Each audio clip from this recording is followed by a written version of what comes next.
కార్యక్రమానికి అధ్యక్షత వహించిన మాజీ సర్పంచ్ గారికి, అలాగే సమర్థ సేవల ఫౌండేషన్ కండ సంయోజకులు కురుపూల అప్పారావు గారికి, అలాగే వివిధ గ్రామాల నుంచి వచ్చినటువంటి పెద్దలకు, ఈ గ్రామ ప్రజలకు అందరికీ సాధారణ నమస్కారాలు. ఇప్పుడు ఆల్రెడీ మన వాళ్ళు చెప్పారు, ఆర్ఎస్ఎస్ ప్రారంభించి 100 ఏళ్ళు పూర్తయిందని. 100 ఏళ్ళు పూర్తయింది. కానీ ఆ ప్రయాణంలో నా యొక్క ప్రయాణం చూసుకుంటే 42 సంవత్సరాలు. అలాగే ఒక్కొక్కరిది ఒక్కొక్క అనుభవం ఉంటుంది. ఆర్ఎస్ఎస్ ఎందుకు ప్రారంభించారు అని చాలా మందికి వస్తుంది. ఎందుకంటే ఆ రోజుల్లో 200 సంవత్సరాల క్రితం, 200 సంవత్సరాల పాటు భారతీయుల్ని బ్రిటిష్ వారు పరిపాలిస్తే అంతకుముందు మహమ్మదీయులు పరిపాలించారు. అందరూ స్వాతంత్రం కోసం పోరాడుతున్నారు. మరి పోరాడినప్పుడు మళ్ళీ ఆర్ఎస్ఎస్ ఎందుకు అని ఒక ఆలోచన రావచ్చు. ఎవరైతే ప్రారంభించారో, ఇటువైపు ఉన్నారు కదా కేశవరావు బలరాం హెగ్డే గారు, ఆయన ఆ రోజుల్లో అంటే 1925 నాటికి ఎంబీబీఎస్ పూర్తి చేస్తున్నారు. ఆ రోజుల్లో ఎంబీబీఎస్ పూర్తి చేసిన వాళ్ళు 100లో ఉన్నారు దేశం మొత్తం మీద. అంటే ఆ రోజుల్లో ఆయన వైద్య వృత్తి చేసుకుని ఉన్నట్టయితే కోటీశ్వరుడు లేదా మిలియనీర్ అయిపోయేవాడు. కానీ ఆయన అలా ఆలోచించలేదు. ఆ రోజు ఆయన కూడా స్వాతంత్ర సంగ్రామంలో పాల్గొన్నాడు. పాల్గొంటే అక్కడ జరుగుతున్నది ఏంటంటే, స్వాతంత్రోద్యమం కోసం పోరాడుతున్నారు, కలిసి పోరాడడం లేదు. ఎవరికి వాళ్ళే పోరాడుతున్నారు. మితవాదులని అతివాదులని.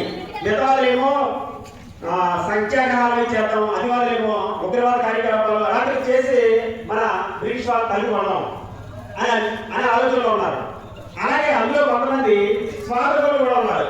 ఇంతమంది ప్రయత్నం చేస్తున్నారు. ఎవరిలో కూడా దేశం మీద భక్తి లేదు. ఒక నాయకత్వం కోసం ఆదరణ తప్పించి దేశం మీద భక్తి లేదు. అంటే వ్యక్తుల్లో నిర్మాణం లేదు. ఆయన ఆలోచించినప్పుడు వ్యక్తి నిర్మాణాన్ని చేయాలి. వ్యక్తి నిర్మాణం ఏంటి? వ్యక్తుల్లో స్వార్థరహితం ఉండాలి. దేశం కోసం ఆలోచించే వ్యక్తులు కావాలి. ఎలా చదువుతారు ఇలాంటి వ్యక్తులు? ఆల్రెడీ కొంతమంది ఉన్నారు, వాళ్ళు అప్పటికే పెద్ద అయిపోయారు, ఈ చెప్పిన మాట వేరే స్థాయిలో లేరు. అందుకని ఆయన ఆలోచించారు. ఇందాక చెప్పారు కదా, 5గురితో ప్రారంభించారు. ఆయన ఒక చిన్న సైజ్ కుర్ర బ్యాచ్ని తీసుకున్నారు. ఇలాంటి పిల్లల్ని 5గురితో 1925 విజయదశమి రోజున నాగపూర్లో ప్రారంభించారు.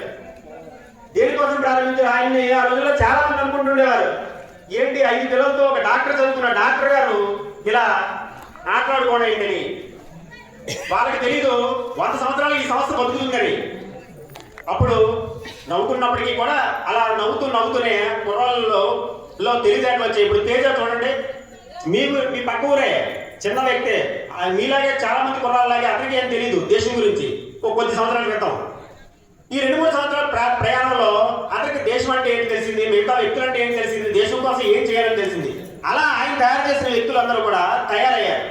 వాళ్ళని ఏం చేశాడు ఆయన? దేశం కొన్ని చోట్ల పంపించాడు. విశాఖపట్నం, విజయవాడ, ఢిల్లీ, కలకత్తా ఇలా పంపించాడు. వాళ్ళు ఏం చేశారు? అక్కడ తయారు చేశారు.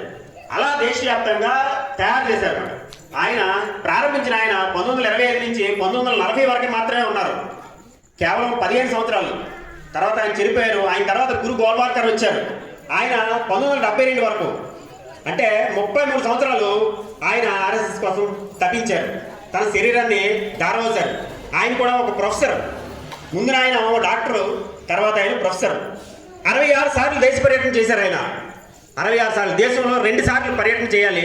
పర్యటన చేస్తూ మొత్తం ఆయన కాలంలోనే అనేక సంస్థలు ప్రారంభించారు. ఇందాక అన్నానే వ్యక్తి నిర్మాణం, వ్యక్తులను తయారు చేశారు. అంటే వ్యక్తులను తయారు చేసే ఫ్యాక్టరీ ఆర్ఎస్ఎస్.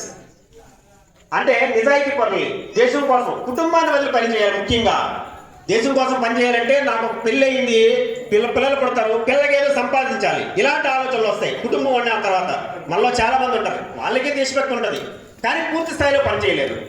అలాంటి వ్యక్తులను తయారు చేశారు. అలాంటి వ్యక్తుల ద్వారా తయారు చేసిన వాళ్ళే తర్వాత కాలంలో విశ్వ హిందూ పరిషత్ అని, అది మన అయోధ్య రామాలయంలో మనం చూసాం, ఎంతో సక్సెస్ సాధించింది. అలాగే విద్యాభారతి అని పెట్టారు. విద్యాభారతి అంటే విద్య కోసం దేశవ్యాప్తంగా భారతీయ సంస్కృతి సాంప్రదాయాల్ని బయటికి తీసుకురావాలి. ఎందుకంటే గవర్నమెంట్ స్కూల్స్ లేవా అంటే ఉన్నాయి. గవర్నమెంట్ స్కూల్లో కొన్ని చెప్పడానికి భయపడిపోతున్న రోజులు ఇవి. మన పిల్లలకి రామాయణం, భారతం, భగవద్గీత ఇవన్నీ బోధించాలంటే మన స్కూల్లో బోధించాలి, మనదైన స్కూల్లో బోధించాలి. అందుకని విద్యాభారతి సంస్థలను ఏర్పాటు